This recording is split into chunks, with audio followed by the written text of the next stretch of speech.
What is up, studs? Ryan here, and today we finally have official images of some of the LEGO Star Wars August 2025 sets, with more images to come in the coming days. So we're going to discuss the sets that got released today, starting with the one that is really cool, but probably the least exciting to a lot of people still, with the 75414, the Force Burner Snowspeeder, 349 pieces, and a ridiculous price tag of $50. The last Snowspeeder was 2019, and it was $40.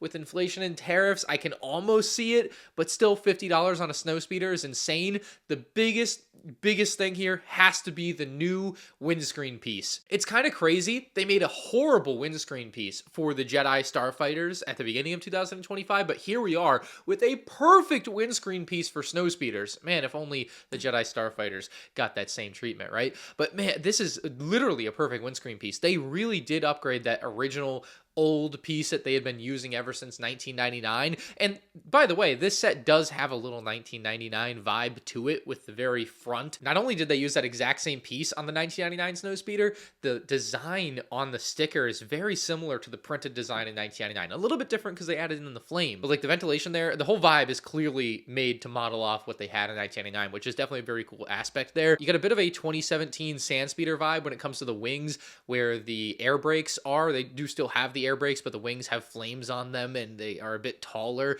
so that's definitely, I think, playing off the Sandspeeder from 2017. You also have kind of the classic LEGO Star Wars blaster cannons on top of there, which again is definitely a throwback to the earlier Snowspeeders. Gotta love that. But the design overall for this thing, the colors, everything looks great on this. What's the actual name? The Force Burner Snowspeeder. I know a lot of people have been calling it the Hot Rod Snowspeeder, including myself. I guess I got to change that name now. The Force Burner Snowspeeder. It looks amazing. I think they did a killer job with it as another Rebuild the Galaxy set, which is a twist on, you know, some older LEGO Star Wars sets. It's really, really awesome to see. And especially that cockpit windscreen piece. That is going to be huge going forward for Snowspeeders. Obviously, we knew at some point they would make another real Hoth Snowspeeder.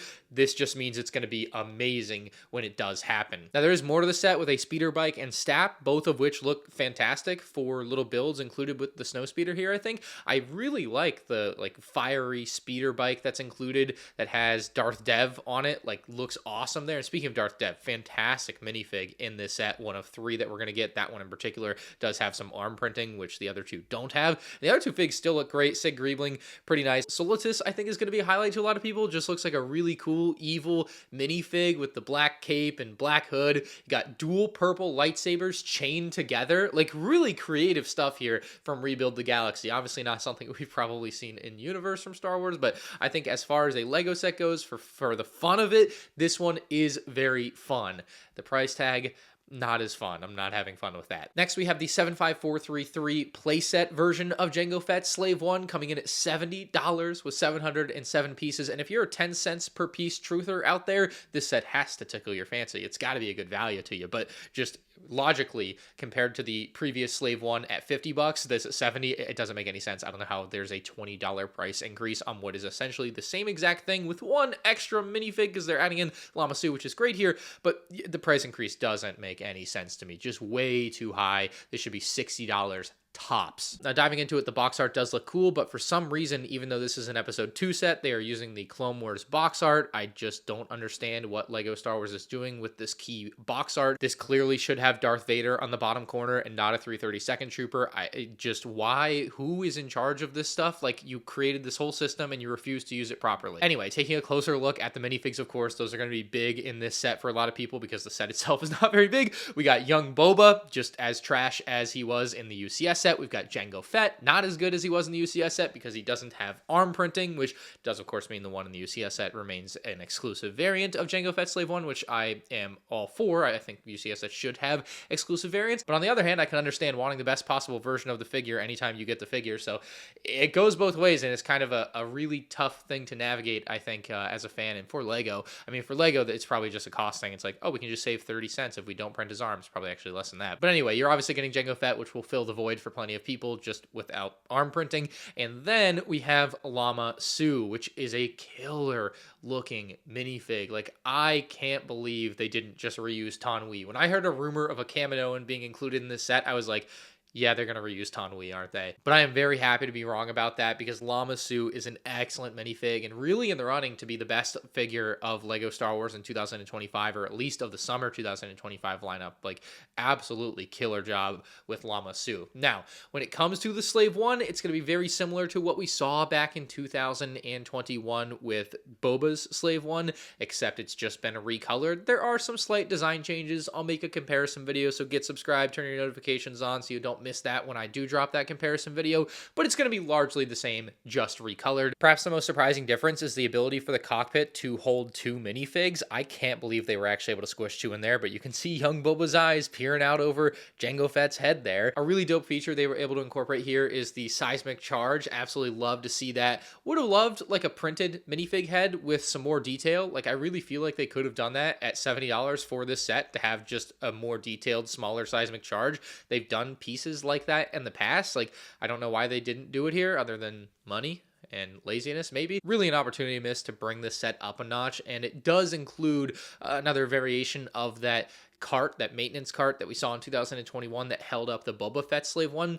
The same thing here for 2025 with Jango Fett Slave One. It's going to be able to be held up. Looks awesome. It's actually a really nice cart design. I think it looks really clean. So it's kind of like an included display stand, which is really awesome to have, I think, for kids and collectors alike. And then you've also got in the back, there's like a little tiny handle you can kind of see, and that is going to allow you to hold the set in an easier way. Although at this smaller scale, you can probably just palm it. It's not going to be a big deal. It really doesn't need a carrying handle, but I think they added it in anyway just because they could. Here's a 75417 UCS AT-ST, 1,513 pieces, and a retail price of $200. And I recently reviewed the 2006 version of the UCS AT-ST. You should check out that review if you haven't. That set originally was $80. Doing the inflation to today's money, that's still short of $130. So that's seeing a $70 price increase on the UCS AT-ST here for a set that, if you look at the measurements of side by side with 2006, has gotten smaller in every way. Now, it does have a higher piece count with like 500 more pieces, but I still look at this set and it should be $150 at most. It does have the printed display plaque. It does have a minifig, which 2006 didn't have. So there's a little extra value there. I just can't argue against that. But I don't see 200. I see 150. And I feel like they just said, 200 because it's a nice round number and people are used to it. The pricing really is out of hand. And it's a shame because this UCS AT-ST looks really cool to me, although I'm kind of a little reserved on my reaction there because I look at it and I still see so many little shades of 2006. It's very odd.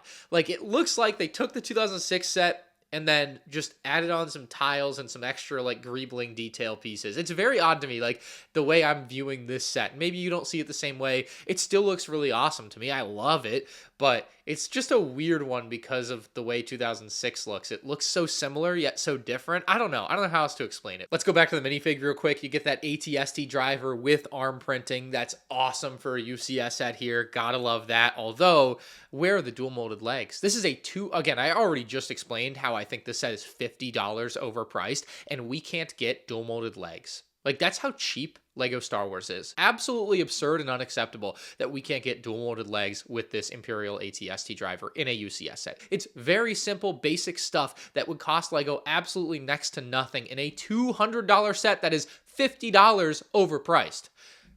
I don't get it. The AT-ST also super detailed, as I explained. I'm sure that it's not going to have very much posability or functionality because it's really a UCS set and it's just going to stand there and look cool just like the 2006 one. I'm a little miffed on the price and lack of dual molded legs on this one mostly. It's a little startling what they did there, but it doesn't really get better with the next set with the clone turbo tank. This thing is ridiculous. 813 pieces for $160. And this set should have been a UT-AT anyway, and the clone troopers should have had waist capes, and then we could be having the conversation that, hey, maybe I could rationalize the $160, but I can't. Cheap, lazy, everything under the sun for this clone turbo tank, and wait until you see the interior. But first, I want to talk about the box art. Can somebody please tell me where this art is from? I'm gonna crowdsource this one. I have no idea. It's definitely not Megiddo, or at least definitely not the Megiddo Bridge. Maybe it's somewhere else on the planet. Who knows? In my opinion, the only truly good minifig in this set is Ki-Adi-Mundi. Looks awesome. Probably a slight upgrade over what we last saw in 2018. Of course, still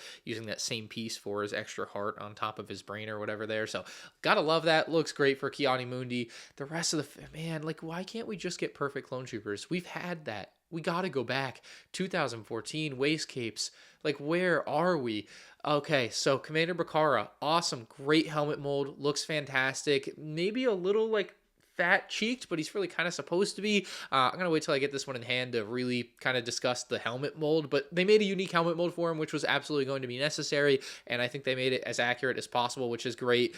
Torso looks good, and then you get down to legs, and it's just like, where's our waist cape? Just give us a waist cape, please. It's not rocket science. If kids don't want it, if fans don't want it, take it out. But for the 99% of fans that want it, we're at a breaking point here at $160 with no waist capes. This is absolutely ridiculous. Onto the Galactic Marines, though. They also look very good, bar the lack of waist cape. I mean, it's basic stuff that would elevate these minifigs to perfection. I did see someone comment that, like, well, why would LEGO release a perfect figure now if they could make a better one in 5 years to sell you the same figure again? And I'm like, that might be the business plan here. They might be releasing slop clone troopers on purpose. Like, there's a chance.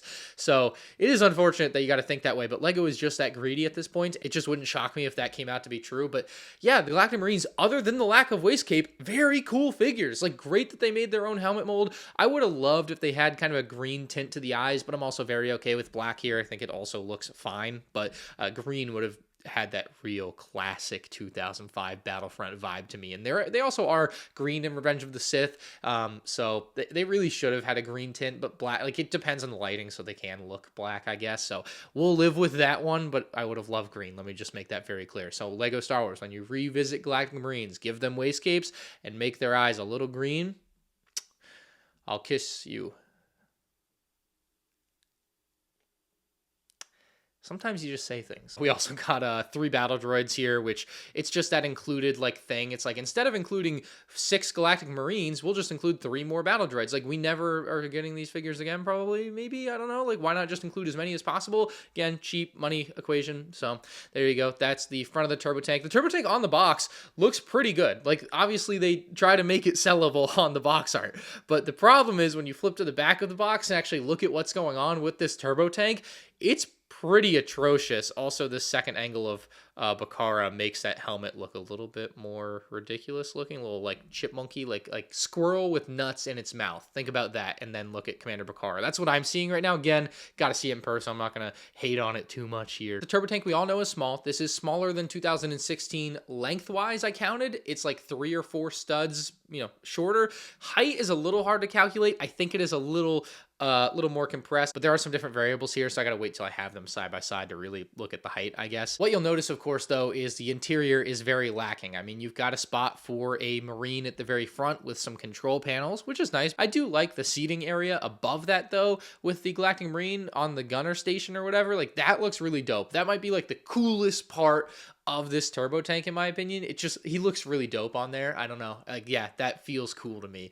Moving further back, though, you're going to find in the main section of the turbo tank some more seats. Unfortunately, those seats are really squished in there. You cannot stand a Galactic Marine or a Clone Trooper up on the inside of the turbo tank unless you put them in this like weird pit that they built into the middle of the turbo tank that you have to take the top off to be able to actually like place the minifig down into to stand up. Like, it's absurdly squished and tiny in there. I couldn't believe it when I saw this picture, how crazy it looked. So it's really small. It's really sad to see. You've, of course, got some extra seats, more seats than there are Clone Troopers, which is another reason they should have just included 6 Galactic Marines instead of 3 extra battle droids. Just get rid of the battle droids, stop including them. We've got enough. Now, there is one more section at the front of the turbo tank where you've got kind of this nice translucent blue vibe that the figures will actually be able to see through. You can see the light coming through there, which I think is a really cool aspect of the turbo tank as well. Of course, they're going to make a lot of use of stickers in this one. And yeah, the wheels, also the brick built wheels, they look pretty good. I think they look pretty good.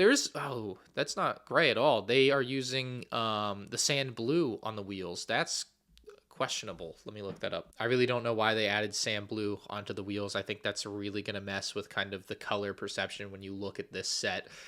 Man, that's tough, man. Should have been a UT-AT anyway. Would have avoided that problem. But man, yeah, it's just like fumbling like the opportunity to make like an all-time great set and just like doing every little thing you can to make sure you don't do that. Like, that's just a tough one there.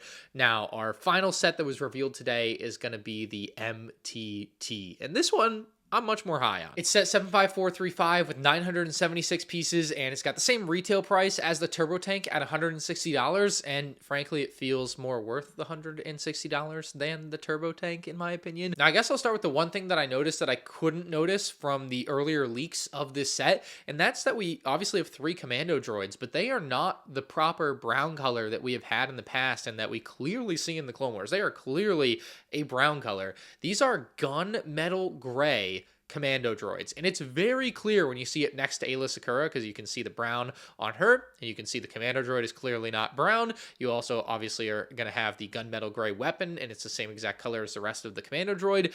I can't understand again like why we're going backwards on certain things. Like, we've had this correct all the way back in 2012 and now we've just made it wrong. Unless I'm missing something, maybe they've based it off something obscure, or maybe it's from the video game Battlefront, or maybe there's another thing I'm missing. But just from what I've seen in the Clone Wars and the history of Lego Star Wars, these shouldn't be gunmetal gray. Incredibly hot take, I'm sure, to just point out that the color is the wrong color, right, guys? Next, we got Aayla Secura, which is a really good-looking figure. Obviously, a lot of people are going to be very excited to get her in another set, but there's just, like, little things that they've done to make this figure worse, and the one that popped out to me the most is just, I saw a side-by-side of this figure physically next to the older figure that got leaked, and it was just, like, the lips weren't pink anymore, and I was like, oh, that's interesting, so I Googled, like, Aayla Secura, Clone Wars, Revenge of the Sith, and Attack of the Clones, and her lips are just pink in all of these scenarios, and now they just aren't pink on the Lego figure like they were previously. And it's like,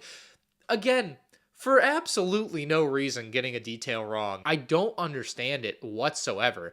Like, again, unless I'm missing something. I am very, like, if I am presented new information in which I am clearly wrong about the color of her lips, I am very happy to take it. But, like, they're pink, right? Like, I don't know. Like, is this rocket science over here? It's just color. Pointed out exactly the same, you know, it just happens to be her lips, which makes it a little bit awkward to talk about, but like, come on, bro. What are we doing? Even 2010 Aayla had it right in that amazing, massive turbo tank. What a set. Oh, what a downfall on that turbo tank. That's sad. Next, we finally get our Commander Bly that people have been daydreaming of ever since they released those macro binoculars, and he looks pretty good again, barring the lack of waist cape and maybe a couple other details that I'll probably get into on the review. But yeah, it's just, I'm never going to be happy with something less than what we should have when it comes to Lego Star Wars Clone Troopers, and that is once again what we have here. We've got the Battle Droid Pilot, which I believe is going to be the exact same that we saw in the 2024 May 4th Droid Carrier promo, and then we've got 6 regular Battle Droids. The rack system looks amazing. I am a really big fan of the way that it looks like it's going to operate. Obviously, I wish it could hold more. I mean, back to 2007 when they held 16, 6 is just never going to do it for me. But the actual like system and look of it and vibe of it, it's there. It just needs to be increased in size, I think. But I still, like, for a smaller playset, I think it definitely gets the job done. I think the worst looking thing on this MTT has to be its main cannons. They look so short and stubby when you look at them in the picture. Like in the other images where it's open, you don't really notice it, but when the MTT is all closed up, they are clearly very tiny on the front. They should not be that small. Very inaccurate and bad looking. But the overall design for the rest of this MTT is also fantastic looking. They've done a much better job. There's not a bunch of gaping holes and gaps all over the place. Everything's cleaned up. You've got some nice flow to it with the plates on the side of the panels and everything. Obviously, we're going to end up with some discolored stickers, which is really going to suck. So I'm going to have to make some sort of printed upgrade kit on mnrshop.com, I'm sure. I do appreciate the clean integration of stud shooters on this one in particular. They don't really like pop out. You know, I would have obviously preferred them without stud shooters, but you know, if it's got to be there, at least it kind of makes sense there. As for the interior, it doesn't look like there's going to be too much going on, but at the head you can actually place the Battle Droid Pilot in. But it also looks like this set has been affected in a way that a lot of other Lego Star Wars sets have been, where the minifigs can no longer actually sit. They have to lay down to fit So even the battle droid pilot can't sit up. He's clearly laying down in this one image that I'm looking at. And then in the back, you've got the STAP, which might kind of explain why they don't include an extra droid for the STAP while it's in the MTT, because the way it's laying down, there's no way the battle droid would actually fit on there inside of the MTT. So it's kind of just hidden in there, and it will just slide out. It looks like. It doesn't look like there's any like crazy system for the STAP like they had in 2014. Also worth noting, there's no like weapons rack or anything included. You just place the guns on the like Technic bricks that are part of the skeleton of the MTT. You can see that here. And oh, the wheels, those look very odd. But I mean, I'm sure they'll get the job done. It's just a very weird shape. I guess I forgot. I was giving them a lot of crap for the stickers. I mean, there's that one giant printed piece at the front, which does look really nice. So you got to give them credit there, absolutely. But yeah, definitely could have gone for some more printing elsewhere, right? But yeah, I think this MTT, as far as like the design, it's definitely going to be small. Like it is going to be tiny feeling. It's, I think, a little bigger still than 2014 though, which is nice. Still going to be tiny compared to 2007, which is the bar, right? But I think the design being so clean helps it a lot. Like this, I think, will be my second favorite MTT build. And I'm also just stoked that they finally made the Clone Wars Separatist version of the MTT. I really thought that mini version that we got back in 2012 would really be the only time they'd ever touch on it. And I'm really glad they finally came around to making this in a full-scale model, you know? So hopefully a UCS kind of brown MTT is on the table next. That would be my like ideal next MTT, I guess. But this Separatist one looking pretty good. Figure is a little bit questionable in some areas, and obviously, you know, still small, but at least it looks good. That's the silver lining here. And you know, the price still 160 feels high. It feels more okay on this set to me than the turbo tank, like even ignoring the piece counts. The turbo tank just looks so ridiculously squished, but this like looks like it's got good proportions and everything. So maybe it'll be worth it. I don't know. Probably not. It almost certainly not. But I'll have reviews on these sets and more, of course, on the channel as soon as I possibly can. So make sure you get subscribed. Let me know your thoughts on these LEGO Star Wars Summer 2025 picture drops in the comments section below, and I will see you in the next one. Peace out.